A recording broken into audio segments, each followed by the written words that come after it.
I declare a strong personal and professional interest in this as a veterinary surgeon, and my thoughts at this time go out to the farmers, the vets and the officials and anyone involved in the front line in this catastrophe. It is incredibly distressing. I pay tribute to the vets and the officials at the APHA for all the work that they are doing at this unprecedented time.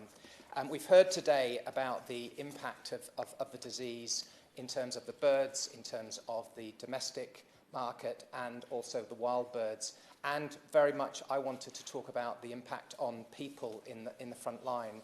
Now, I sit on the EFRA Select Committee and we had an urgent session on avian influenza yesterday, and we looked strongly at the impact in terms of birds, but also in terms of humans.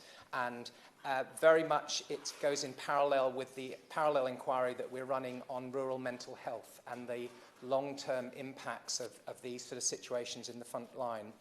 I spent a period as a veterinary surgeon in the front line during the foot and mouth crisis, and I witnessed sights then that I never want to witness again in my lifetime. And I think people in the front line are seeing things, on a similar scale. And I think we need to be very cognizant of that moving forward.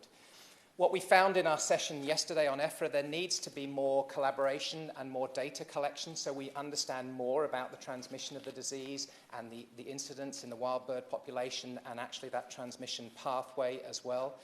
And also very much, the Right Honourable Member for Malden did mention, we have learned lessons from COVID, and actually work is needed to be done at pace now to develop a vaccine. This is a highly pathogenic H5N1 strain. And actually, the vaccine available at the moment is not suitable for this particular strain. So we need international collaboration, we need government support, and this needs to be work done internationally as well. And also there needs to be a lot of research done on differentiating the difference between naturally infected birds and those birds that have been vaccinated. And that technology needs to be moved forward at pace. And I think we've learned the lessons from COVID, and I think this is a similar situation that where there is a will, there is a way. What we need to very much remember that viruses do not respect international borders. They do not respect domestic borders. And I think this is where we need to have a UK approach and a global approach to try and tackle this disease. I pay tribute to the people in the APHA. They really are in the front line and they are coping at this point in time. We had the Chief Executive and the Chief Vet yesterday before us in front of EFRA.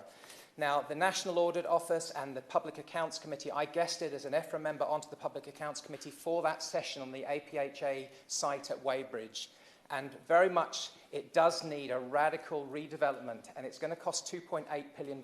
Now, we know that there are fiscal constraints, but it's so important that we spend that money now to prevent having to spend a lot more money in the future, and, as we've heard, to stop the devastating impact on human and animal health in the future. So very much I urge the Minister to bat for DEFRA in making the case to DEFRA that it needs that 2.8 billion. 1.2 has been earmarked, and we need the additional 1.6 billion as a priority. APHA is coping, but heaven forbid we get something else like foot and mouth coming in, or African swine fever, or African horse sickness, then the potential outbreaks could be catastrophic for our country. So we really need to we need resource, and we need people, we need expertise. Now, in some quarters, this has been likened to fighting a war with a peacetime army. And that's probably where we're at now. We are coping now, but we've got to make preparations to make sure we are resilient into the future. So we need sufficient vets, we need sufficient officials as well. And on EFRA, we've done reports and we've recommended to government to look at veterinary workforce issues and also workforce issues across the agricultural sector as well, to make sure that our farming communities, so important for food security, are supported with the workforce that we need moving forward. We talked a little bit about compensation, and again, this highly pathogenic strain means that the compensation needs to kick in earlier in the cull process. And also, potentially, I would like to hear from the Minister, it has been raised by other colleagues, potentially could there be some help looked forward in terms of insurance schemes, perhaps underwritten by government, that helps farmers have a bit of security moving forward. In addition, at what point would the government then act, according to the Agriculture Act, to say, we are in exceptional market conditions as well, that the government can actually use the powers of the Agriculture Act to kick in and help farmers moving forward.